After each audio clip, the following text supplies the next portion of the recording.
ॐ स्थापकाय च धर्मस्य सर्वधर्मस्वरूपिणे अवतारवरिष्ठाय रामकृष्णाय ते नमः। पूज्य स्वामी विष्णुपादानंदजी महाराज, स्वामी सर्वदेवानंदजी महाराज, स्वामी बुद्धानंदजी महाराज आणि इतर स्वामीजी, तसेच सर्व उपस्थित प्रतिनिधी आणि भक्त मंडळी,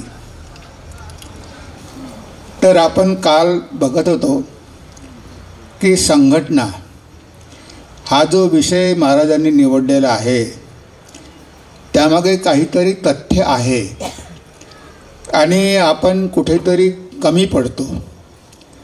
आता जेव्हा एखादी व्यक्ती म्हणते की मी एकटाच आहे, आता एखाद्या सेंटरचा अध्यक्ष जर म्हणत असेल की मी एकटाच आहे, मी काय करू, अशांसाठी आजचा संदेश फार उपयोगाचा ठरणार आहे। संघटना म्हणजे एका व्यक्तीची कधीच नसते। संघटनेचा अर्थच आहे की कामाची विभागणी करून देणं। अध्यक्षाला काही सगळी कामं करावी लागत नाही, आम्ही पण करत नाही, आम्हालाही ते शक्य नाही, पण माणसाची योग्यता ओळखून त्याप्रकारे त्याला त्याचं काम देणं हे काम असतं अध्यक्षाचं, आणि तेव्हाच ती संघटना चालू शकते। सिंगल मॅन काही संघटना चालू शकत नाही, नाही तर स्वामीजींनी कशाला ही संघटना सुरू केली असती। तर कामाचं विभाजन, कार्याचं विभाजन म्हणजे खऱ्या अर्थानं ती संघटना आहे, जे सगळ्यांवर जबाबदारी देणं आणि त्यांच्यावर विश्वास ठेवणं आणि मधून बघणं की काम ठीक होत आहे की नाही, ही असते संघटना। ब्राह्म समाज सुरू झाला, केशवचंद्र बाबू त्यावेळेचे प्रमुख होते आणि खूप चांगली व्याख्यानं द्यायचे। कुणीतरी एकदा म्हणालं की म्हणाले रामकृष्ण परमहंस महाशयांना संघटना शक्ती नाही, ती काही संघटना उभी करू शकत नाही, कारण केशवसेनांनी ते ब्राह्म समाज उभा केलेला होता आणि त्याला वाटतं की श्री रामकृष्ण शिकले नाही, त्यांना काही ज्ञान नाही, ते काय संघटना उभी करू शकणार आहे। पण भगवंत जेव्हा येतात तेव्हा काही त्यांना ज्ञानाचा अभाव असतो। ते नरेंद्राला आपल्या खोलीमध्ये घेऊन जाऊन काय सांगत होते, हेच सांगत होते की तुला पुढे संघटना कशी उभी करून चालवायची आहे। ते म्हणायचे की हे जी तरुण मुलं इथे आलेली आहे बघ, ते पुन्हा घरी परत जाणार नाही। त्यांचे आईवडील यायचे तेव्हा ते म्हणायचे की नरेंद्रानेच आमच्या मुलांना बिघडवलं आहे, कारण नरेंद्र सतत त्यांना प्रेरणा द्यायचा की आपल्याला ठाकूरांनी निवडलेलं आहे संघबद्ध होऊन कार्य करण्यासाठी, आणि ठाकूरांनी सांगितलं की तुला या संघाचं लीडर व्हायचं आहे, तुला प्रमुख व्हायचं आहे आणि तुझ्या मार्गदर्शनाखालीच ह्या मुलांनी काम करावं। सगळ्या शिष्यांना पण सांगितलं की तुम्ही नरेंद्राचं ऐकलं पाहिजे, तो सांगेल त्याप्रमाणे कार्य केलं पाहिजे, आणि त्यानुसार या संघाची उभारणी झाली। म्हणजे स्वामीजींना आणि ठाकूरांना संघ कसा स्थापन करायचा आणि कसा चालवायचा याचं संपूर्ण ज्ञान होतं, आणि आपल्यालासुद्धा त्यांचंच अनुसरण करायचं आहे, कारण प्रत्येक आश्रम म्हणजेच एक संघ आहे। म्हणजे रामकृष्ण संघ तर आहेच, पण ह्या कार्याचा प्रसार करण्यासाठी ह्या संघटनाच आहे। 30 सेंटर आहे महाराष्ट्रामध्ये, प्रायव्हेट सेंटर, या 30 संघटनाच आहे, आणि या संघटनाच्या माध्यमातूनच कार्य होत असते। तेव्हा तेथील कार्यकर्त्यांना किंवा जे काही पदाधिकारी असेल त्यांना जर ह्या सगळ्या कल्पना क्लिअर असतील तर ते प्रभावीपणे कार्य करू शकतील।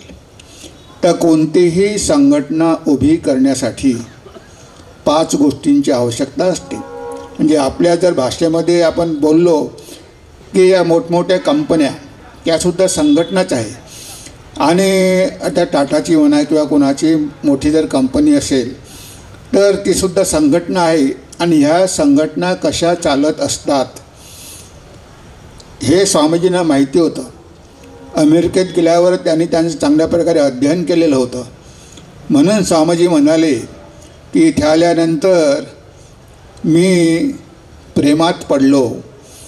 तेव्हा ती बाई म्हणते, स्वामीजी ती कोण मुलगी आहे जिच्या तुम्ही प्रेमात पडले? तुम्हाला ती मुलगी वगैरे कोणी नाही, पण तुमची संघटना शक्ती बघून मी आश्चर्यचकित झालो की संघटना कशी चालवायची असते हे मला इथे आल्यानंतर चांगल्या प्रकारे कळलं.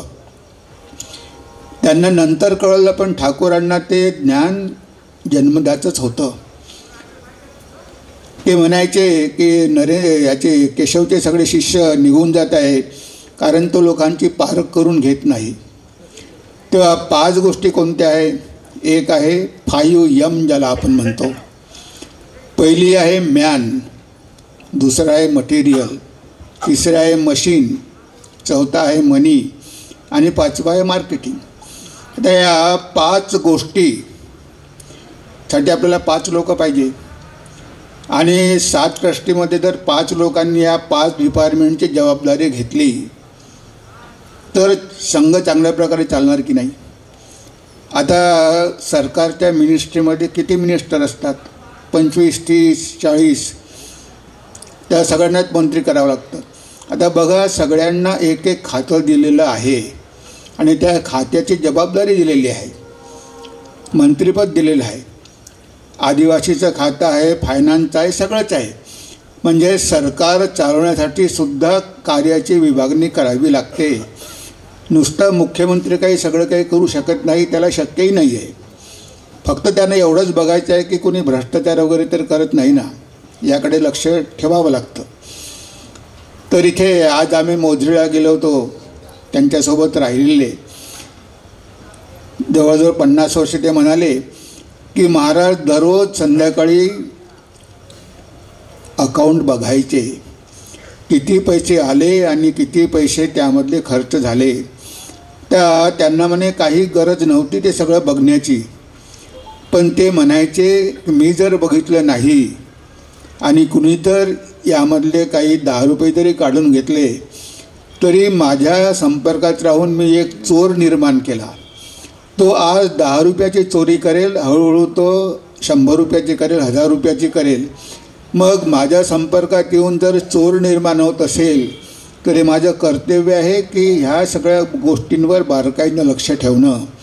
म्हणजे बघा, ते जरी राष्ट्रसंत होते तरी त्यांनी पण संघटना उभारली आणि किती बारकाईनं ह्या सगळ्या गोष्टी बघितल्या. तसेच भगवान श्री रामकृष्ण होते. आता पहिली गोष्ट मी म्हटलं आहे की मेन, कारण आधारस्तंभ मनुष्यच आहे. स्वामीजी म्हणले men are wanted, everything will be ready. तर तुम्हाला सगळं काही मिळेल, पैसा मिळेल, सगळं मिळेल, पण खरे मनुष्य तेच तर आवश्यक आहे. आणि इथे आपल्या संघामध्ये काही आता आपण सिलेक्शन करत नाही की बाबा तुम्हाला जर या संघामध्ये यायचं असेल तर एवढं क्वालिफिकेशन पाहिजे तरच तुम्हाला ते खातं मिळणार आहे. आता कितीतरी आपले मंत्री 10वी पास आहे, काहीतरी नापास पण आहे, तरी पण एक मंत्रिमंडळ सांभाळतात, एक मंत्रीपद सांभाळतात. आता ते सांभाळू शकतात आणि आपण तर सगळे शिकले सवरलेले आहोत. मग त्या अनाडी मंत्र्याला जर एक डिपार्टमेंट सांभाळता येतं तर आपल्याला का सांभाळता येऊ नये. तेव्हा मेन सगळ्यात महत्त्वाचं म्हणजे मनुष्यबळ खूप आवश्यक आहे. स्वामीजी म्हणाले की आपल्याला जर मनुष्यबळ पाहिजे असेल तर काय करायला पाहिजे. ठाकूरांनी सांगितलेलं असेल की जर पर्वत महमदाकडे येत नसेल तर महमदानी पर्वताकडे जायला पाहिजे. जर लोक तुमच्याकडे येत नसेल तर तुम्ही लोकांकडे जायला पाहिजे. म्हणजे 2 गोष्टी आहे, एक आहे ग्रामीण केंद्र, दुसरं आहे शहरी केंद्र. आता शहरामध्ये प्रचार करणं अवघड जातं, पण गावामध्ये मात्र फार सोपं जातं. तिथे काय गरज आहे? इन्फ्रास्ट्रक्चर. जे तुम्हाला काय पाहिजे? मटेरियल पाहिजे. म्हणजे तुमच्याकडे जर बिल्डिंग असेल, मंदिर असेल, तर गावातले लोक आपोआपच येतात. एकदा सांगितलं की एकदा गाव जेवण दिलं की लोक मग हळूहळू तिथे यायला लागतात. एका दृष्टीने सोपं आहे, कारण गावामध्ये सगळेच एकमेकांना ओळखतात, त्यामुळे त्यांचे संबंध पण घनिष्ठ असतात. एकमेकाच्या सुखदुःखात ते भाग घेतात आणि अशा कार्यासाठी एकत्र होतात, मदत पण करतात. पण शहरामध्ये मात्र हे काम थोडं अवघड आहे, कारण शहरामध्ये बऱ्याचशा संस्था कार्य करत असतात आणि प्रत्येक संप्रदायाचेच काही ना काहीतरी कार्यकर्ते असतात, फॉलोवर्स असतात. आता नवीन फॉलोवर निर्माण करणं, श्री रामकृष्णांना ते माहिती होतं कसं करायचं. त्यांना माहिती होती की दक्षिणेश्वर इतक्या दूर आहे आणि इतक्या लांब आहे, जंगलामध्ये आहे, इथे काही लोक आपल्याकडे येणार नाही, म्हणून ते कलकत्त्याला जायचे, म्हणजे महमद पर्वताकडे जायचा. जे ते म्हणायचे की तुम्ही लोक नोकऱ्या करता, तुम्हाला वेळ मिळत नाही, तुम्ही येऊ शकत नाही दक्षिणेश्वरला, म्हणून तुम्हाला भेटायला मी स्वतः आलेलो आहे. म्हणजे भगवान श्री रामकृष्ण स्वतः भक्तांच्या घरी जायचे. बलराम बाबूच्या घरी तर 100 वेळापेक्षा जास्त गेले. ते म्हणाले की तो माझा दुसरा किल्ला आहे, एक दक्षिणेश्वर जर पहिला असेल तर दुसरा किल्ला आहे. आणि तिथे गेल्यानंतर सगळ्या भक्तांना बोलवायचा आणि सांगायचं कुणाला की बलराम बाबूला सांगायचं की ह्या सगळ्यांना तरुण मुलांना तिथे बोलाव. जे भक्त होते कलकत्त्याला त्यांना बोलवायचा. आणि हळूहळू भक्त यायला लागले. आणि मग भगवान श्री रामकृष्णांनी ठरवलं की एकाच ठिकाणी राहून कार्य होणार नाही, म्हणून त्यांनी मग काय केलं, भक्तांच्या घरी सत्संग सुरू केले. मग ते म्हणायचे की अरे तुझ्या घरी कधी तू बोलावणार आहे. बरेच भक्त आपापल्या घरी कार्यक्रम करू लागले आणि श्री रामकृष्णांना बोलावू लागले. आता ही जी पद्धत आहे ती बेंगॉलमध्ये खूप प्रसिद्ध आहे. त्याला पाठचक्र म्हणतात. म्हणजे भक्तांच्या घरी सत्संग होतो, वाचन होते, भजन होते, सगळं होते, आणि तेही शहरातल्या 10 भागामध्ये. आता 10 भक्तांनी जर त्या भागामध्ये दर आठवड्याला सत्संग केला आणि आपल्या सोसायटीमधले किंवा आजूबाजूचे एक 20-25 लोक जरी बोलावले, तरी ते लोक हळूहळू जोडल्या जातील आणि एक मोठा मग आपण भक्त संप्रदाय निर्माण करू शकतो किंवा एक भक्त संमेलन आयोजित करू शकतो आणि सगळ्या भक्तांना एकत्रित करून एक मोठा कार्यक्रम घेऊ शकतो. तो नागपूरला पण घेऊ शकता, तुम्ही इथे पण घेऊ शकता, कुठेही घेऊ शकता. तर हे श्री रामकृष्णांनी आपल्याला सांगितलं आहे की कशी माणसं जोडायची. जर माणसं आपल्याकडे येत नसेल तर आपल्याला त्यांच्याकडे गेलं पाहिजे. आणि कधीकधी भक्त टाळायचे. आपणही म्हणू शकतो की आमची ती इच्छा आहे पण कोणीच करायला तयार नाही. म्हणजे हा अनुभव ठाकूरांना पण आला. जेव्हा त्यांनी रामचंद्र दत्ताला सांगितले का अरे तुझ्या घरी सत्संग कर, तो फारच कंजूस होता. जरी डॉक्टर होता तरी फार कंजूस होता. तो ढकलून द्यायचा दुसऱ्यांवर, काही तुम्ही करा तुम्ही करा तुम्ही करा. पण ठाकूर म्हणाले की नाही तूच कर. आणि शेवटी त्याला सत्संग करावा लागला. आणि सत्संग केल्यानंतर त्याला एवढा आनंद झाला की त्यांनी एक त्यासाठी वेगळी जागाच घेतली काकुरगाचीला आणि तिथे सगळ्या भक्तांना बोलावून तो भक्तांची सेवा करू लागला. आणि मग तो लीडर झाला. कोणी जर म्हणत असेल की आमच्या घरी सत्संग करायचा आहे तर ठाकूर म्हणायचे तुम्ही रामचंद्राकडे जा, त्याला कसं नियोजन करायचं सगळं काही माहिती आहे. तिथे गायक बोलावणार, सगळे बोलावणार आणि छानपैकी कार्यक्रम व्हायचे. म्हणजे बघा कशा प्रकारे या लोकांनी मनुष्य जोडले. स्वामीजी अमेरिकेमध्ये गेले, त्यांनी तिथे कशा प्रकारे आपली माणसं तयार केली. जर अमेरिकेत गेले नसते तर इतके विदेशी भक्त झालेच नसते. तिथे पण त्यांना कार्य सुरू करायचं होतं, म्हणून त्यांनी काही लोक हाताशी धरले. त्यांना जे काही मदत मिळाली ते अमेरिकेवरूनच मिळाली. तेव्हा हा ठाकूरांचा आदेशच होता. ठाकूर स्वामी म्हणाले की तुला जावं लागेल, देश विदेशात जाऊन तुला प्रचार करावा लागेल. समुद्रावरून चालत गेलेले होते. ठाकूरांनी म्हटले की माझ्या पाठीमागे ये, कारण त्यावेळेस भारत फारच दरिद्री होता आणि इथे कोणीही मदत करू शकत नव्हतं. तर दुसरा जो पॉईंट आहे पैसा, मनी, मेन आणि मनी. तर हे मनी किंवा पैसा पुरवठा करण्यासाठी रामकृष्णांनी त्यांच्यासोबत रसददार आणलेले होते. त्यामुळे त्यांना कधी पैशाची कमी पडली नाही. जेवढा पैसा पाहिजे तेवढा पैसा मथुरबाबू खर्च करायला तयार होते. फक्त सांगण्याचाच विलंब. ज्याही काही साधना केल्या, साधनांसाठी जे काही आवश्यक होतं सगळं मथुरबाबूंनी दिलं. त्याच्याकडे एवढा पैसा होता. त्यांनी गरिबांची सेवा केली, साधूंची सेवा केली, भक्तांची सेवा केली, देवीची सेवा केली. ह्या सगळ्या कार्यामध्ये तो प्रथम होता. कारण रामकृष्णाने ती सगळी सेवा त्याच्याकडून करून घेतली. तुझ्याकडे जो काही पैसा आहे तो तुझा नाही, तो जगदंबेचाच आहे.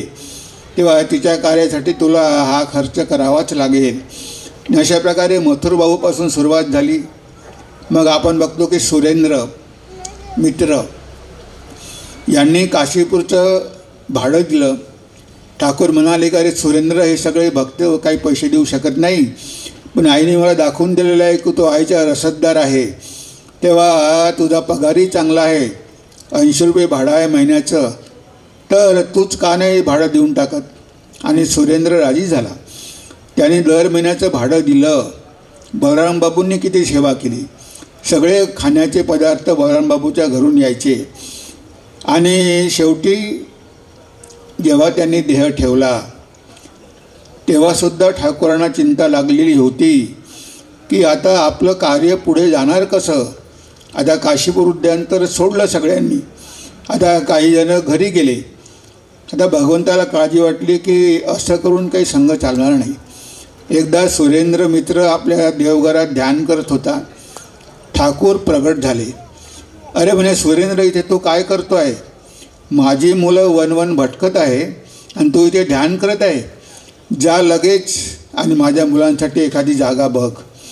सुरेंद्र धावत गेला स्वामीजींकडे, नरेंद्राकडे. अरे नरेंद्र, ठाकूरांनी मला दर्शन देऊन सांगितलं की तुम्ही लोक एक जागा बघा आणि तिथे एकत्र सगळे राहा. आणि मग सगळे वरानगर मठामध्ये राहू लागले आणि सगळा खर्च सुरेंद्र करू लागला. म्हणजे बघा, गेल्यानंतरसुद्धा त्यांना संघाची काळजी लागलेली आहे की मी ही मुलं तर तयार केली, पण ही जर एकत्रित राहिली नाही तर पुन्हा विखरून जाईल. तर त्यांनी बरोबर पैशाची पण व्यवस्था केली. स्वामीजी अमेरिकेमध्ये गेले. अमेरिकेमधून त्यांनी भरपूर पैसे आणले. त्या पैशामधूनच बेलूर मठाची जागा घेण्यात आली, मंदिर बांधण्यात आलं.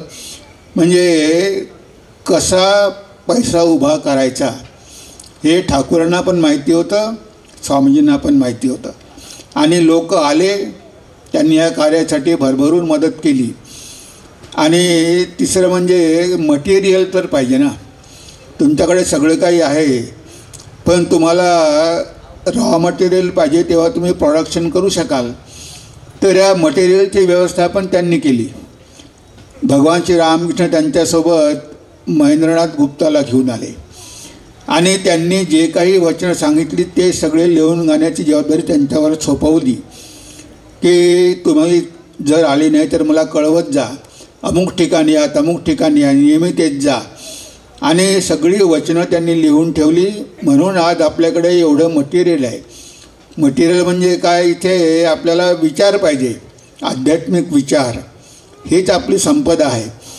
तर ह्या कार्यासाठी सुद्धा ठाकूरांनी बरोबर नियुक्ती करून घेतलेली होती. शिवानंद महाराज एक दिवस लिहू लागले. ते म्हणजे अरे तुझं कार्य नाही, तू या भानगडीत पडू नको, त्यासाठी वेगळी व्यक्ती आहे. म्हणजे त्यांनी बरोबर व्यक्ती निवडली होती की हे कार्य कोण करणार. स्वामीजींनी अमेरिकेमध्ये गेल्यावर बरोबर व्यक्ती निवडली, जे गुडविन. जे काही आपल्याला स्वामीजींचं साहित्य उपलब्ध आहे ते सगळं गुडविनने शॉर्टहँडमध्ये लिहून घेतल्यामुळे आपल्याला एवढं मटेरियल मिळू शकलं. म्हणजे बघा, त्यांनी पैशाचाही विचार केला, त्यांनी माणसाचाही विचार केला. कितीतरी माणसं अमेरिकेमधून आणली. सिस्टर निवेदिताला लंडनमधून आणलं आणि इथे मटेरियल भरपूर दिलं.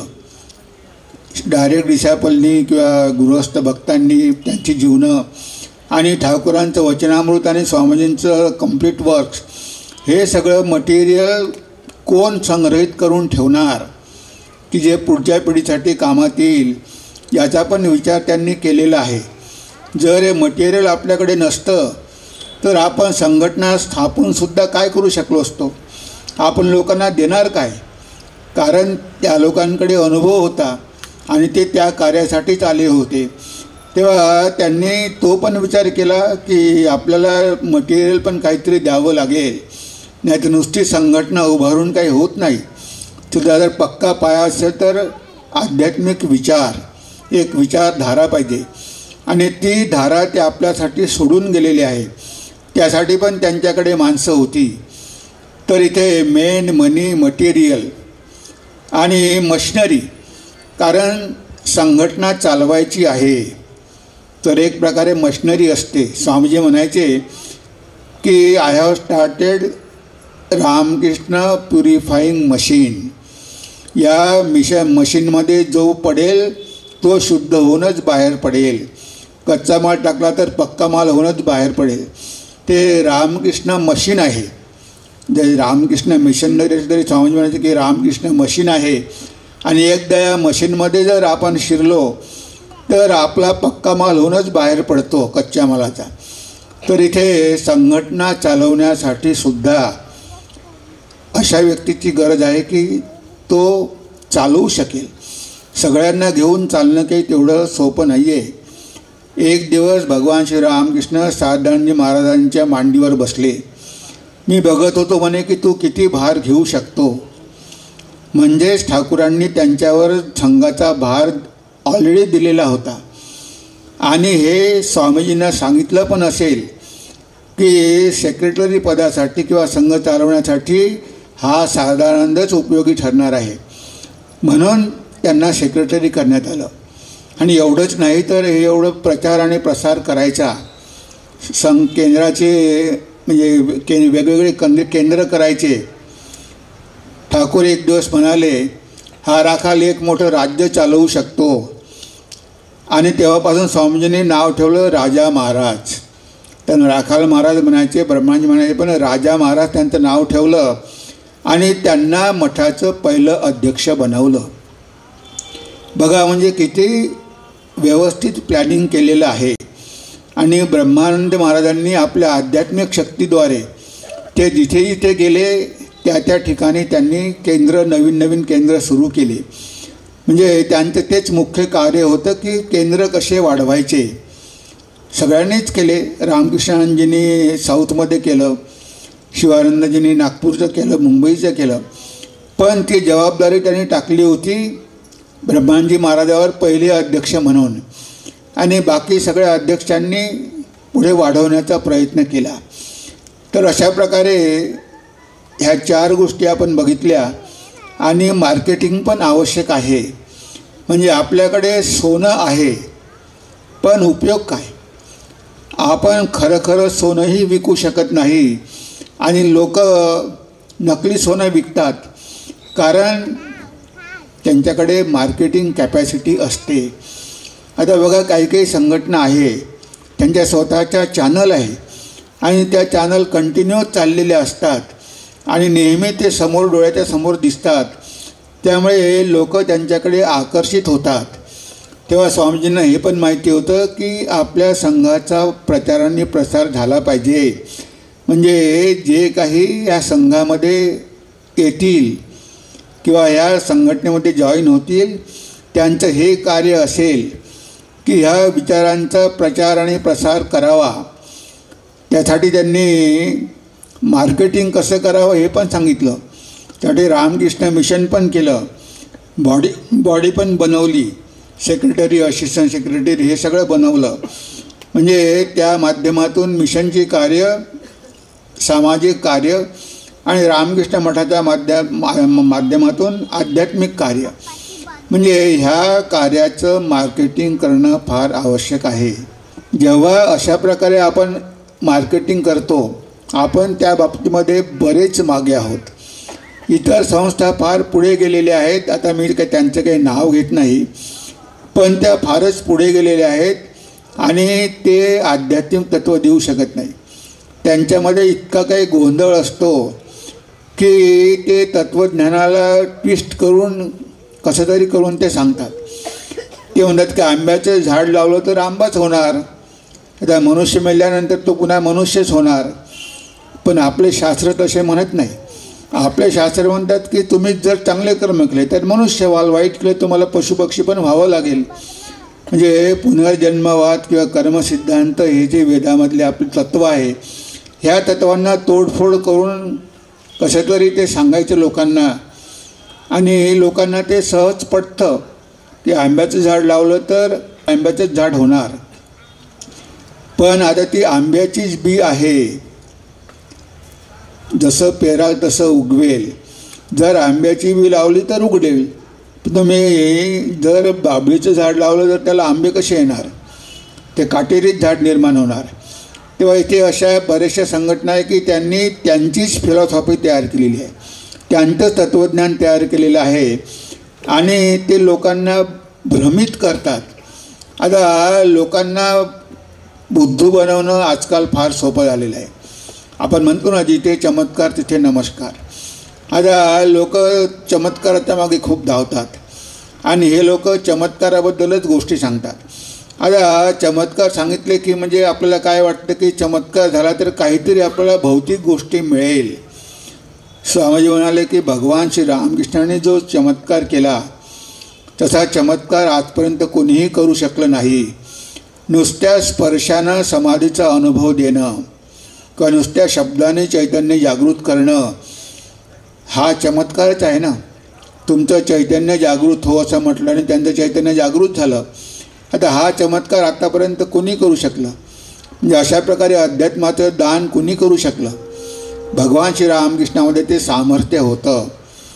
म्हणून त्यांनी एका खेड्यातल्या मुलाला स्वामीजी म्हणाले की आमच्या लाटूला लिहिता वाचता पण येत नाही, पण एका खेड्यातल्या मुलाला त्यांनी संत बनवलं आणि म्हणून स्वामीजींनी त्याचं नाव अद्भुतानंद केलं की ह्या अद्भुत चमत्कार आहे श्रीरामकृष्णांचा. की एका बिहारच्या अनपढ मुलाला त्यांनी निवडलं आणि त्याचा एक संत निर्माण केला. म्हणून तर अभिजानजी महाराज म्हणतात, संस्पर्श मात्रेनं निराम समाधी. भगवान श्री रामकृष्ण केवळ संस्पर्शानं समाधीचा अनुभव देऊ शकतात. तो अनुभव त्यांनी नरेंद्राला दिला, अनेक भक्तांना दिला. तर एवढं त्यांच्यामध्ये आध्यात्मिक सामर्थ्य होतं. जरी बाहेरचा काहीही दिखावा नव्हता, पण त्यांच्याकडे तेवढं सामर्थ्य होतं. पण त्याचा प्रभावीपणे प्रचार आणि प्रसार करण्यासाठी पहिले आपल्यामध्ये कन्व्हिक्शन पाहिजे. जर आपल्यामध्येच कन्व्हिक्शन नसेल तर आपण प्रभावीपणे प्रचार आणि प्रसार करू शकणार नाही.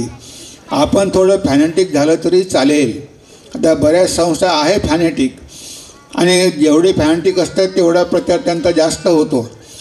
आपण सगळे धर्म समन्वय करून शेवटी आपला धर्म धोक्यात आणलेला आहे.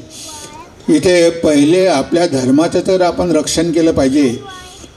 सगळे मार्ग ईश्वराकडे जातात, पण आपला जो मार्ग आहे तो तर आपण पहिले मजबूत केला पाहिजे. नाही तर आपल्या धर्मामध्ये लोक जर बाहेर निघून गेली, बाहेरच्या धर्मामध्ये गेली, त्यांच्या प्रभावामध्ये आकर्षित झाली आणि त्या लाटेमध्ये वाहत गेली, जातात बरेच लोक, तर मग शेवटी भगवान श्री रामकृष्णांचं येण्याचं प्रयोजनच काय होतं? ते तर वैदिक धर्माची स्थापना करण्यासाठी आलेले होते. ते भारताला जागृत करण्यासाठी आलेले होते, भारताला जगद्गुरू करण्यासाठी आलेले होते. आणि स्वामीजी म्हणाले की भारताचं नक्कीच कल्याण होईल आणि भारत जगाचं केंद्र होईल, जगाचा आध्यात्मिक दृष्टीनं भारत गुरु होईल. आज लोक विदेशामधून येतात आणि इथे ध्यानाचे क्लासेस घेतात. म्हणजे आपल्याला धर्म काही विदेशांकडून शिकायचं आहे का? पण लोकांना त्यामध्ये खूप इंटरेस्ट वाटतो की अरे बघा, फॉरेनचे लोकसुद्धा कशा आहे भारतामध्ये येऊन मेडिटेशन शिकवतात. ही लाजिरवाणी गोष्ट आहे. आपण लोक चांगले निर्माण करू शकत नाही म्हणून आपल्याला बाहेरच्या देशाचे लोक आणावे लागतात. आता विज्ञान आणि तंत्रज्ञानासाठी ठीक आहे, पण अध्यात्म तर आपल्याला त्यांना द्यायचं आहे. आपल्याला त्यांच्याकडून विज्ञान आणि तंत्रज्ञान घ्यायचं आहे, पण धर्म आपल्याला द्यायचा आहे. आपण जगाचे धर्मामध्ये गुरु आहोत.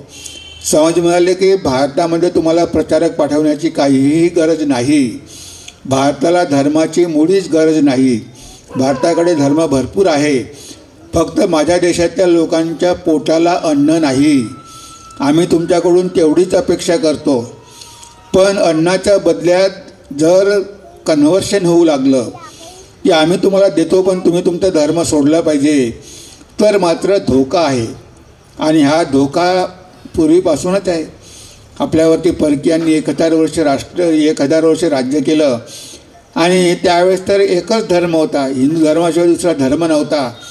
पण आज भारतामध्ये जे काही इतर धर्माचे लोक दिसतात ते पण हिंदूच होते. पण बघा, तलवारीच्या बळावर, त्यांनी सत्तेच्या बळावर किती लोकांना धर्मामध्ये परिवर्तित केलं. आणि ते करण्याचं कारण म्हणजे आपण त्यांना तुच्छ समजू लागलो. अरे तुम्ही सगळे क्षुद्र आहात, तुम्ही आमच्या विहिरीवर येऊ शकत नाही, तुम्ही मंदिरात जाऊ शकत नाही, असे निर्बंध लादल्यामुळे ते लोक मग जाणार कुठे. आपणच जर हिंदू धर्मामध्ये त्यांना स्थान दिलं नाही आणि तो दुसऱ्या धर्मात काय की लगेच आपण त्याचं घरामध्ये स्वागत करतो, त्याचा मान सन्मान करतो. म्हणजे आपल्यामध्ये पण बरेच दोष होते. या जाती धर्माच्या नावावर आपण आपले कितीतरी बांधव गमावून बसलो आणि शेवटी तेच आपले शत्रू झाले. ब्रिटिशांच्या सैन्यामध्ये कोण होते? ते सगळे लोक होते की ज्यांना आपण तुच्छ समजत होतो. त्यांनी आपल्या विरुद्ध त्यांना भारतीयांनाच लावून दिलं. ती काही एवढी संख्या सैन्यबळ घेऊन आले नव्हते, पण सगळे भारतामधले सैन्य त्यांनी निवडले आणि जे त्यांचा द्वेष करत होते त्यांनाच सैन्यामध्ये घेतलं आणि त्यांनी मग बदल्याच्या भावनेनं कार्य केलं. म्हणजे अशा प्रकारे आपल्या दोषांमुळेच आपला धर्म संकटात आला. म्हणून आता आपल्याला खूप प्रभावीपणे कार्य करायचे आहे. जे संघटनेची जी काही सूत्र आहे ती आपल्याला पहिले अवगत करावी लागेल. त्यासाठी प्लॅन करावा लागेल. आता मार्केटिंग करायचं म्हणजे प्लॅनिंग करावं लागतं. आमची ज्ञानपीठ, विवेकानंद ज्ञानपीठ बांधलेलं आहे. त्याचं Vivekananda institute of human excellence, त्याचं उद्घाटन 9 ऑगस्टला ठरलेलं आहे. गौतमांजी महाराज येथील 6ला, 7, 8ला 2 दिवस दीक्षा असेल आणि 9ला बिल्डिंगचं उद्घाटन आहे आणि 10ला महाराज परत जाणार आहे. तेव्हा त्या बिल्डिंगद्वारे कशा प्रकारे आपल्याला जास्तीत जास्त लोकांपर्यंत पोहोचता येईल. स्वामीजी म्हणाले की सगळे साधू गावोगावी गेले पाहिजे, नकाशे घेऊन गेले पाहिजे, लँटन घेऊन गेले पाहिजे. पण आता त्याची गरज नाही. आता खूप ॲडव्हान्स झालेलं आहे सायन्स. त्यामुळे आपण सगळं काही एका ठिकाणी बसून करू शकतो. तिथे जर आपण समजा 10 केंद्र आपल्याशी जोडले ह्युमन एक्सलन्ससोबत आणि गावागावामध्ये जर आपण 3 क्लासरूम तयार केल्या, तर आम्ही 8वी, 9वी, 10वीच्या सगळ्या विद्यार्थ्यांचं किंवा त्यांचं सिलेबस चांगल्या टीचरकडून करून घेऊ शकतो. आणि त्या मुलांना फक्त आणून क्लासमध्ये बसवायचं 8वी, 9वी, 10वी आणि सगळी व्याख्यानं ते ऑनलाईन तिथे त्या क्लासमध्ये स्मार्ट क्लासरूम राहील. तिथे सगळं ते ऐकतील, बघतील, त्यांच्या परीक्षा पण होईल. आणि त्याबरोबरच एक विषय ठेवायचा रामकृष्ण विवेकानंद भावधारेबद्दल आणि त्यांना त्याद्वारे मूल्य शिक्षण पण द्यायचं. म्हणजे अशा नवीन मार्केटिंगच्या पद्धती आपल्याला शोधून काढाव्या लागेल की जेणेकरून आपण गावागावापर्यंत पोहोचू शकू. आणि आज ते शक्य आहे सोशल मीडियाच्या माध्यमातून. ते सहज झालेलं आहे. तेव्हा आपल्याला त्या जुन्या पद्धतीनंच न करता काहीतरी नवीन योजना आखाव्या लागतील आणि समाजामध्ये घडलेलं परिवर्तन जे आहे ते परिवर्तन बघून त्यानुसार आपल्याला कार्य करावं लागेल. तरच आपण टिकून राहू शकू. नाहीतर आपण मागासले म्हणून 100 वर्ष जुने किंवा 50 वर्ष जुने असेच राहून जाऊ. म्हणजे नवीन काही विचार आपण आपल्या जीवनामध्ये किंवा आपल्या संघटनेमध्ये आणल्याशिवाय आपण समाजामध्ये टिकून राहू शकत नाही.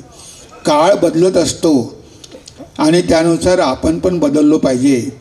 आपण जुनेच विचार, जुन्याच पद्धती घेऊन बसलो तर हे शक्य होणार नाही.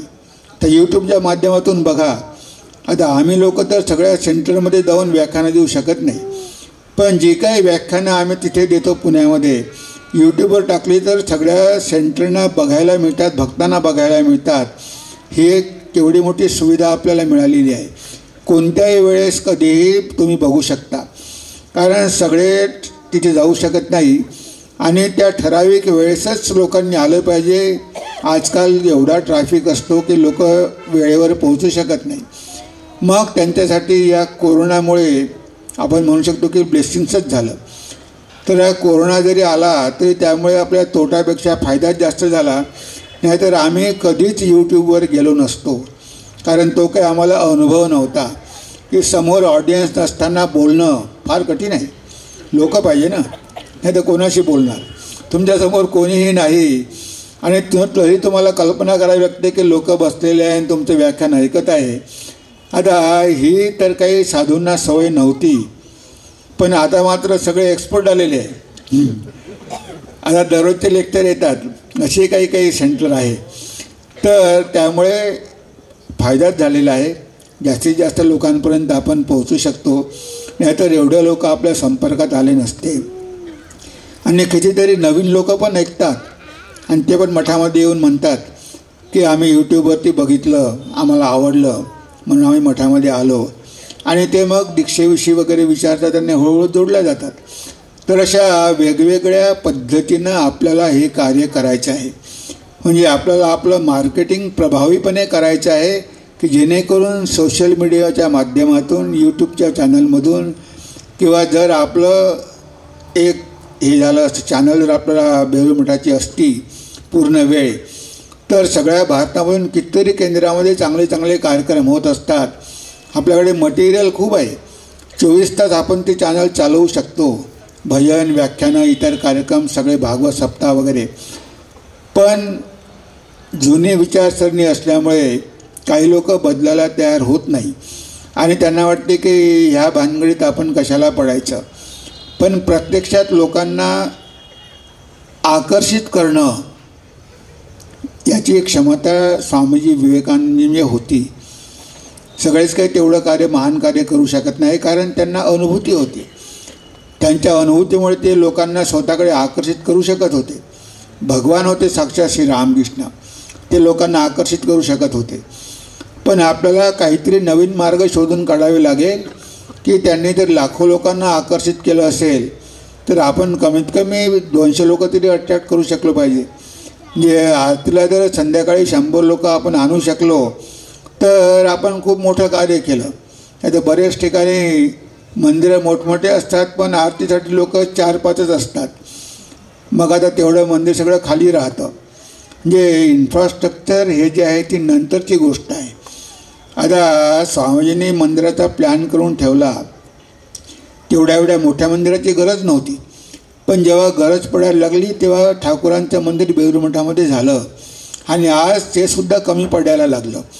म्हणजे जेव्हा लोकांची, भक्तांची संख्या वाढते आणि आपण त्यांना छोट्या जागेमध्ये बसवू शकत नाही, तेव्हा मग इन्फ्रास्ट्रक्चरची गरज असते.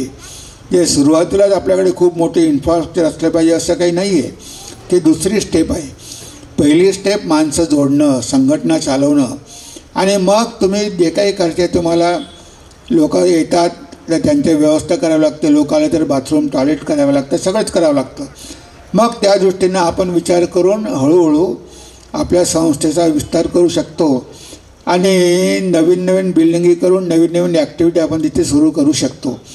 तर ती दुसरी पायरी आहे. पण पहिली पायरी म्हणजे माणसांना जोडणं, लोकांना जोडणं. कारण लोक आल्याशिवाय पैसा येणार नाही, पैसा आल्याशिवाय विचारांचा प्रचार प्रसार होणार नाही. तर ह्या सगळ्या स्टेजेस आहे संघटना चालवण्याच्या. हे जे कौशल्य आहे, कुशलता आहे, ही सगळी कुशलता आपल्या सगळ्या केंद्रांमध्ये आली पाहिजे. तो वन मॅन शो असायला नको. अध्यक्ष आहे, तुम्हाला ते पद आहे, पण त्या पदासाठी जी योग्यता पाहिजे ती योग्यता पण धारण केली पाहिजे. नाहीतर माझी कॅपॅसिटीच नाही, मी काहीच करू शकत नाही असं म्हणून होत नाही. लोक पगारासाठी करतात, जे सांगितलं ते करतात, कारण तिथे केल्याशिवाय गत्यंतर नाही करण्यात ते नोकरी जाण्याची पाळी येते. त्यांना म्हटलं की आता तुमचं शिक्षण जुनं झालेलं आहे, तुम्ही आता नवीन ट्रेनिंग घ्या, नवीन कॉम्प्युटर ट्रेनिंग घ्या. आता म्हातारपणे बँकेचे एम्प्लॉई ते कम्प्युटर शिकतात, कारण पर्याय नसतो. नाही शिकलं तर मग बँकेमधून हाकलून देईल. तर जेव्हा आपण शिकू शकतो, म्हणजे आपल्यामध्ये सामर्थ्य आहे पण आपली करायची इच्छा नाही, कशाला उगीच त्या भानगडीत पडायचं, कशाला नवीन गोष्टी शिकून घ्यायच्या. आता जेवढं आहे तेवढं आपण नवीन शिकलो तर जास्त काम करावं लागेल, त्याच्यापेक्षा जे काही आहे एवढं तर आपण ठेवू, वाढवायचं कशाला. म्हणजे अशा पद्धतीचा जर विचार असेल, आपली सगळ्यांची विचारसरणी असेल, तर ते सेंटर कधीही प्रोग्रेस करू शकणार नाही. आणि संघटना चालवण्यासाठी तरुणांची पण गरज आहे, नाहीतर मग पुढे हे काय पुढे नेणार कोण. म्हणून जास्तीत जास्त तरुणांना मठाशी जोडल्या गेलेलं पाहिजे किंवा आपल्या आश्रमाशी जोडलं पाहिजे. काही काही सेंटर आहे ते तिथं बरेचसे युवक येतात आणि बेलूर मठाला हे जाणवू लागलं की पुढची पिढी आता तयार करायची आहे, ती युवकांमधून पुढे येणार आहे. म्हणून त्यांनी आता रामकृष्ण विवेकानंद युवा भावप्रचार समिती सुरू केलेली आहे, युवकांसाठी वेगळी केलेली आहे, की ज्यामध्ये युवकच पुढाकार घेतील, युवकच कार्य करतील आणि प्रत्येक सेंटरमध्ये एक युवा लोकांचे विंग असेल, ते त्यांचे कार्यक्रम बघतील, त्याचे जे काही ऑर्गनायझेशन आहे ते सगळे नियम पण आहे. आणि उद्या आपण ते विस्तारानं वाचून त्यावर चर्चा करणार आहोत उद्याच्या सकाळच्या सत्रामध्ये. तर ह्या सगळ्या गोष्टी आवश्यक आहे जर आपल्याला भावप्रचार करायचा असेल तर. आणि म्हणून हा विषय ठेवण्यात आलेला आहे की भावप्रचार कसा करायचा. आपल्याकडे भावाचा अभाव नाही, विचारांचा अभाव नाही, आयडिया खूप आहे, चांगल्या आहे आणि एकदम प्रासंगिक आहे, पण त्या लोकांपर्यंत कशा प्रकारे पोचवायच्या आणि रामकृष्णांनी आणि विवेकानंदांनी कशा प्रकारे पोचवल्या हे सगळं आपल्याला करावं लागेल. इलेक्शनमध्ये MLA होण्यासाठी किंवा खासदार होण्यासाठी लोक किती प्रचार करतात, सगळ्या माध्यमांचा प्रचार करतात, सगळ्यांना मेसेजेस पाठवतात. आता हे स्वार्थासाठी एवढा खर्च करतात, आपण तर त्यांच्यासारखा खर्च करू शकत नाही, पण कमीत कमी आपण थोडंफार तरी करू शकतो. आरतीनंतर जर आपण थोडासा प्रसाद दिला, कमीत कमी त्या प्रसादाच्या निमित्तानं तरी काही लहान मुलं येतील, अरे चॉकलेट मिळते, चला गेलो पाहिजे आश्रमात, म्हणजे थोडंफार तरी द्यावं लागेल. आता मतदानासाठी लोक 10,000 रुपये खर्च करतात आणि मतदार विकत घेतात. आपल्याला प्रत्येक भक्ताला 10,000 रुपये देण्याची गरज नाही आणि जो 10,000 घेऊनही भक्त होईल त्याची काही गॅरंटी नाही. पण जो आलेला आहे मठात त्याला जरी आपण तृप्त करू शकलो, तर जेव्हा झाला त्याला जेवण दिलं, चौकशी केली, बसवलं, सांगितल्या 4 गोष्टी, म्हणजे अशा प्रकारे जनसंपर्क वाढवावा लागेल. एकदा लाटू महाराजांनी एका भक्तावर खूप रागावले. श्री रामकृष्णांनी ते ऐकलं आणि रामकृष्ण म्हणाले, अरे इथे भक्त येतात, संसारामध्ये त्यांना खूप दुःख भोगावी लागतात, इथे आल्यामुळे थोडी शांती मिळेल म्हणून ते इथे येतात आणि तू त्याला इतकं स्कोल्डिंग केलं आणि तो बिचारा दुःखी होऊन निघून गेला, हे तू फार वाईट कर्म केलेलं आहे. तू त्याच्या घरी जा आणि त्याला माफी माग. लाटू महाराजांना पाठवलं भक्ताच्या घरी आणि लाटू महाराज त्या भक्ताच्या घरी गेले, माफी मागितली, परत आले. तेव्हा श्री रामकृष्ण म्हणाले की ठीक आहे, त्यानं तुला माफ केलं, पण त्याला माझा प्रणाम सांगितला का?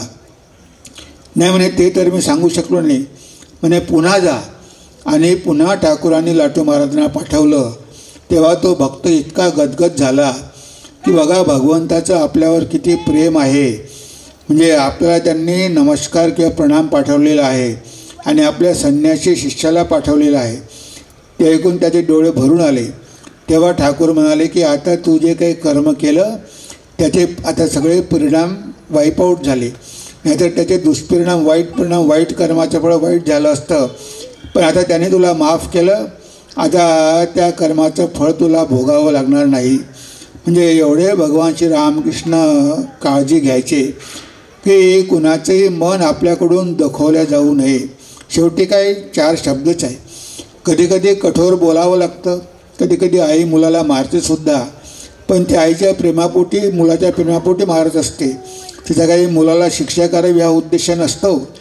तेव्हा कधीकधी आम्हाला जरी कठोर व्हावं लागलं, पण आमचा उद्देश हाच असतो की त्या भागामधले जे सेंटर आहेत ते सेंटर विकसित व्हावे, त्यांच्याद्वारे त्या भागातील लोकांना हे विचार मिळावे आणि जर ती समिती झोपलेली असेल तिला जागं करणंसुद्धा हे आमचं कर्तव्यच आहे.